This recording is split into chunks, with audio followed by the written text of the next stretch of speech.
from the studios of Farm Journal Broadcast. A cool down is coming. Could it impact yields? Plus, a new survey puts a number on national production. In agribusiness, what if the numbers are too high? I think it's going to boil down to population this year. That might be the name of the game. Machinery Pete tells us what's hot at auction and a classroom without the room. Learning from the farm in Tennessee. AgDay, presented by the Chevy Silverado. High-strength steel for high-strength dependability.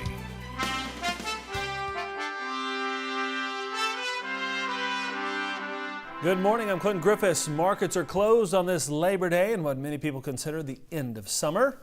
On the calendar, fall arrives in just 3 weeks, but some forecasts are showing an early arrival this week that could slow down crop advancement in Midwest fields that really need some heat to finish. Some weather forecasters say the far northern plains and Midwest states could possibly see frost later this week. That's 3 weeks ahead of normal. And during the Farm Journal crop tour, we saw countless acres in the eastern corn belt that were desperate for some late summer heat and rain. In Indiana, there was a high number of acres planted late or that had to be replanted. For those kinds of late planted crops, this kind of a cool August, and the forecast for September continues to be on the cool side, that isn't necessarily favorable for getting those crops matured safely in time before a true killing freeze. Cooler temperatures are going to slow that down. Now the only thing that might come back to help us is if that we maintain decent temperatures and if moisture comes back even at this point, soil moisture, so that we can finish filling. The rate's not going to be as fast, but it could be extended. Now if we get cooler temperatures to the point that we start to get into frost issues, that cut our season short, so there's definitely some loss of yield potential. Allendale Incorporated just releasing the results of its August crop production estimates. Based on surveys from farmers in 32 states, the Illinois brokerage puts this year's corn crop at 13.9 billion bushels, assuming an average national corn yield of 166.7. Now that's similar to Pro Farmer's official estimate, but the yield is nearly 3 bushels below USDA. And Allendale's soybean crop comes in at 4.1 billion bushels with an average yield of just over 47 bushels an acre. Their estimate comes below both Pro Farmer and USDA. Now we favor a survey for two main reasons. We certainly suggest that based on our previous history, we've seen that producers certainly know their fields very, very well and can provide some very solid estimates as far as a whole field averages. Also, we certainly appreciate the wide geographic coverage that a nationwide survey does, not just of the Midwest, but certainly within each state as a whole. During the Farm Journal Midwest Crop Tour last month, scouts found plenty of immature fields, a cold, wet spring, and cool summer in many places slowing down growth. Agronomists and scouts say an early frost could be bad news for final yields. Our crop is behind because of the cool weather. We're probably 2 weeks behind, and an early frost would really hurt us. Yes, it would. Compared to other years, I mean, we've been down here and we've run across corn that's been darn near mature at this point. When going's been good and conditions have been such that maturity is just around the corner, and this year it's not there. We're going to really struggle, as I said, to make it to maturity here before Mother Nature decides to pull the curtain. Cold snap or not, expectations of big yields raise the importance of a strong demand. It will be a focus as NAFTA's second round of talks continue in Mexico this week. Farm groups urging negotiators to do no harm during the talks to U.S. agriculture. Ag Secretary Sonny Perdue getting questions about the administration's commitments to ag trade during last week's Farm Progress Show. He says he's spoken directly to the president about NAFTA and the risk of agriculture becoming a pawn in renegotiations. Well, the president understands very clearly that NAFTA has been beneficial to agriculture. The challenge is he's looking at the trade deficit that's occurred after NAFTA was done, primarily in autos and auto parts. How do you reconcile those two? I talked to him this morning, actually, and he's concerned about American agriculture, but he's also concerned about the overall economy, and that's automobile, auto parts manufacturing, and we hope we can find a solution that reconciles both of those and resolves those issues. You know that we're so blessed in the production of agriculture, we're always at the tip of the spear in retaliatory or collateral damage dealing with trade discussions. So that is a risk, that's a threat. We've communicated that to him, he understands that, and I'm hoping that his conversations now publicly or negotiation strategies to make sure that Mexico and Canada understand the U.S. is serious about fair trade deals across the economy for all three countries. The second round of talks started on Friday. A third round is scheduled for later this month in Canada. Better demand is needed to boost more than just livestock sectors this year. USDA's latest net farm income forecast released last week showing overall farm incomes could see a 13% gain this year. That's largely driven by better than expected livestock prices.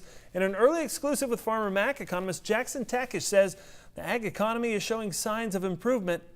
I think we're on our way. I do think that the declines in net farm income have started to level off, and we saw a bounce this year in net farm income and net cash income is what we're expecting. So maybe we're close to that bottom now. So hopefully in the next couple of years, we start to see it go the other way. What I think we need to see happen is a global response, both from the demand and supply side. There's not much more we can do here with the crops that we produce. We're already using up all the corn that we can use. We're shipping out more soybeans than we use in this country. And we need to find other people, other places to ship those goods. USDA also forecasting a 2.3% increase in farmland values, a bigger jump than many economists anticipated this year. I think a lot of people expected to see a flat, maybe a small decrease in land values, and what they found in their report was we saw a 2.3% increase. Most of that was driven not by, say, the value of cropland in Iowa or Illinois or any of the major crop producing states, but more in the value of the real estate and the buildings. So there's residential real estate pressure, maybe some of the improvements, facilities, those types of things on the properties are actually rising in value faster than the land itself. We do see that and hear that from our customers that maybe the declines that we saw in 2015 and 2016 had started to level off and maybe even turn around. So the USDA data made some sense to us. So how are crop conditions around farm country? Cindy Clausen's in for Mike Hoffman today. Good morning, Cindy. Good morning, Clinton. The combines are rolling in Webster County, Kentucky. 80% of the state's corn and 74% of the soybean crop is rated good to excellent. USDA will release the next crop progress report on Tuesday. And Robert Reese in Lansing, Michigan is still rolling with sweet corn. The U.S. Drought Monitor says just 80% of the state is drought-free, although you're going to be seeing some cool temperatures there as we head through the next few days. But for now, let's take a look at some hometown temps. Save time each day and receive the latest market prices directly to your cell phone with market updates. It makes it effortless to stay aware of shifting market prices. Just text Markets 8 to 31313 to get started. Up next, we'll dig deeper into potential yields and what it could mean if this crop isn't quite as big as reports expect. Plus, Machinery Pete is here. Stay tuned, folks. Coming up, I'm going to tell you about the hottest equipment category the past 2 months. And later, we're off to Tennessee, where this research laboratory is teaching kids about life on the farm.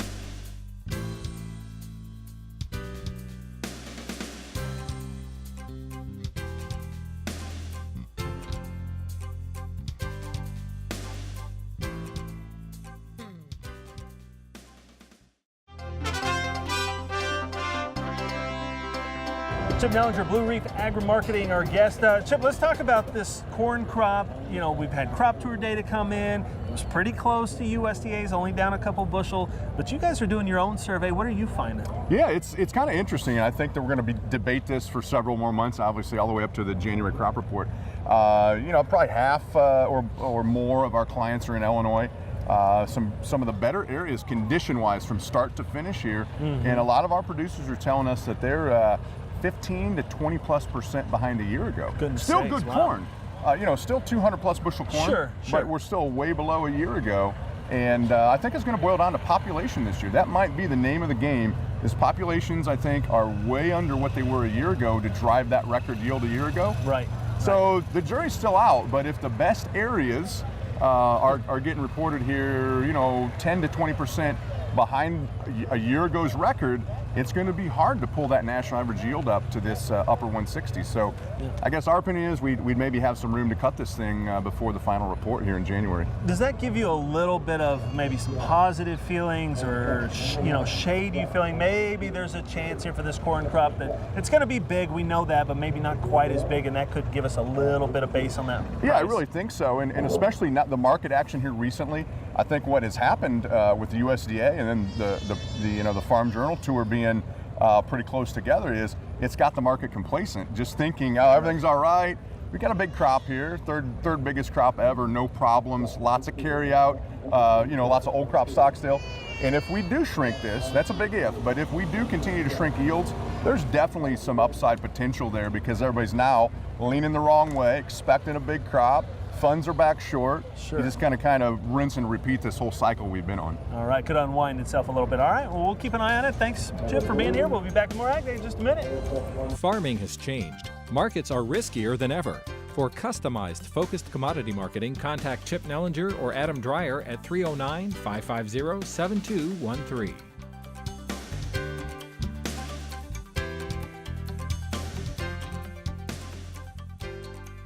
Join us on the U.S. Farm Report Facebook page, Friday, September 8th at 10 a.m. Central Time for Foliar Health Focus. We'll have experts live in the field discussing proactive disease control strategies that worked this year and ways to boost your yield in 2018.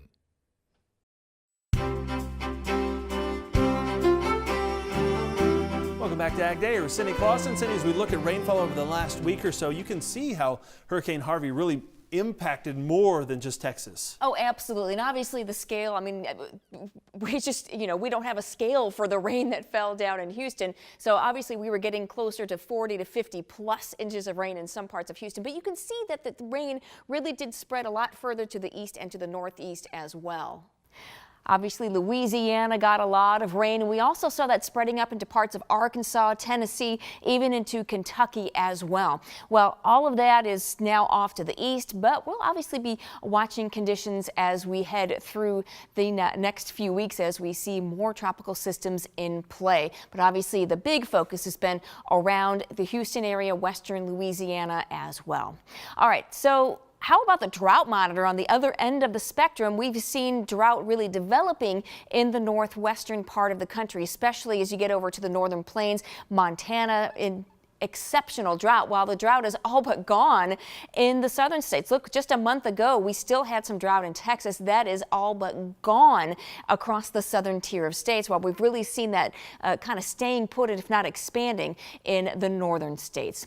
All right, let's take a look and see what we have in store for us this week. Here's your jet stream, and we're going to be seeing the trough kind of strengthening in the eastern part of the country. That's going to mean some chilly temperatures for a few days while we really see that ridge keeping that warmth in the western parts of the country. We'll see that trough starting to kind of move on off to the east. The ridge starts to build in further to the east, and we'll see some of those warm temperatures returning for next weekend, especially as you get towards the eastern part of the country, and finally maybe cooling down a little bit in the northwest. As overall temperatures this week, we are going to see below normal pretty much for a lot of the eastern part of the country, Great Lakes all the way down to the Gulf, a little on the warm side down in Florida, as well as in much of the western United States. Precipitation wise, a little wet along the east coast and a little bit in the southwest, but a lot of the country is expected to actually be below normal as we head through this week. A little further into the future, cool temperatures remain in much of the nation's midsection, warm out west and warm in some of the east, the northeast, and also down into Florida. Precipitation wise, looks a little wet for much of the eastern part of the country along the Gulf Coast states to the Four Corners region, a little bit dry in some of those very dry areas in the upper Midwest and into the northern plains. That's a look at your national forecast. Now let's check out the weather where you live. Wood Lake, California, mostly sunny and hot today with a high temperature of 98 degrees. Cottonwood, South Dakota, mostly sunny, pretty nice with a high temperature of 82 degrees. And Fleetwood, Pennsylvania, mostly sunny and warmer with a high of 79. When we come back, Machinery Pete shares his insights into the used equipment market, including what's the hottest item in the last couple of months. And we'll get a lesson in agriculture from one of Tennessee's newest research classrooms.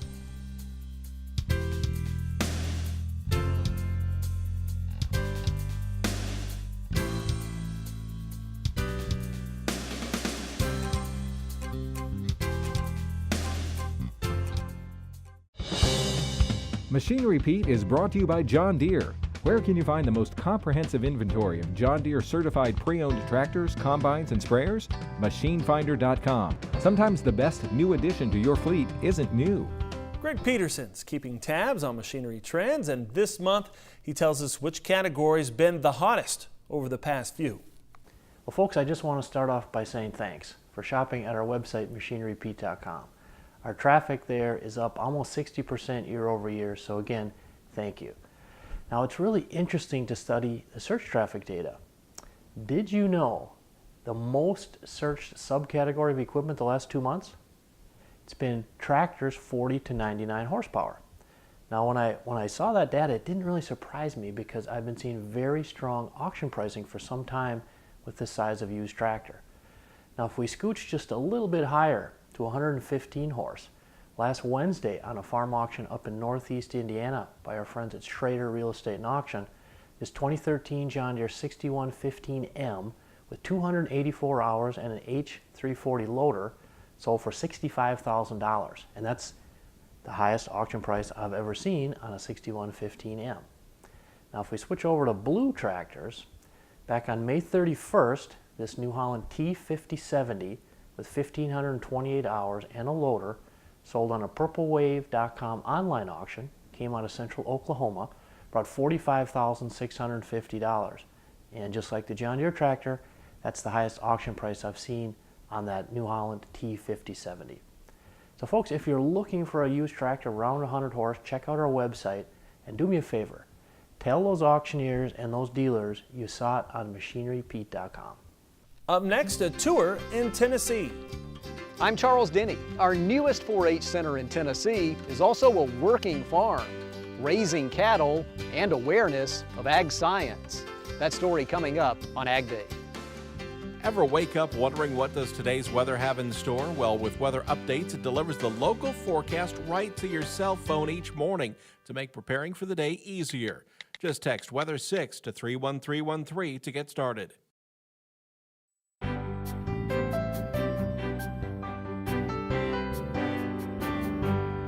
In the country, brought to you by Kubota. See the all-new Commander Pro zero-turn mower at Kubota.com or visit your local Kubota dealer today. As our kids get back in the routine of the school year, a new research facility in Tennessee is helping to teach students about life on the farm. Charles Denny gives us a tour in this report from the UT Institute of Agriculture. Come on, girls. There's acres of hay at Lone Oaks Farm, but scoops of feed are a nice side dish. This hungry herd of Black Angus cattle arrived last fall and spent most of 2017 growing bigger by the day. We do have 90 head of heifers here that's been here about 6-7 months on a feed trial. Those young people this fall will be able to see those heifers as they develop. We took genetic data off of those females about 6 weeks ago. We'll be able to talk about genetics and DNA sampling. Lone Oaks Farm is Tennessee's newest 4-H and youth education center. With experiences like kayaking the Hatchie River, campers learn from STEM-related activities. STEM is science, technology, engineering, and math. Part of learning about our world includes the education that agriculture provides. Lone Oaks grows rich forage and makes a perfect outdoor lab for an animal science lesson. It's grass country, and we got the facilities, so we really need to use them for the cattle. Be a good learning experience for the kids and stuff. The cattle operation at Lone Oaks is a partnership between the Tennessee Farm Bureau Federation and UT Extension. Farm Bureau's service company, the Tennessee Livestock Producers, provided the animals. Extension has the land and the people to raise them. But ultimately we're promoting the Lone Oaks facility, we're promoting Tennessee Livestock Producers, we're promoting Tennessee beef industry. But the bottom line is that Lone Oaks Farm will start to be a sustainable operation. Soon the animals you see here will be cooling their heels somewhere else, sold on the market. Leaders say this is an outstanding herd of replacement heifers and should command top prices. The heifers are in great shape. They're sale ready. They've been properly vaccinated. They've been preg checked. We're just ready for a set of buyers to come in there and buy those females to go home and work for them. The Lone Oaks cattle operation will be a fall-to-fall endeavor. Money raised from selling these cows will buy replacement heifers who will arrive in October. Then the farming and the learning can start over again. This is Charles Denny reporting. All right, thanks, Charles, and that's all the time we have this morning. We're sure glad you started your week with us. For Cindy Clausen, I'm Clinton Griffiths. Have a great day in farm country. AgDay is powered by Ram Trucks, America's longest-lasting pickups.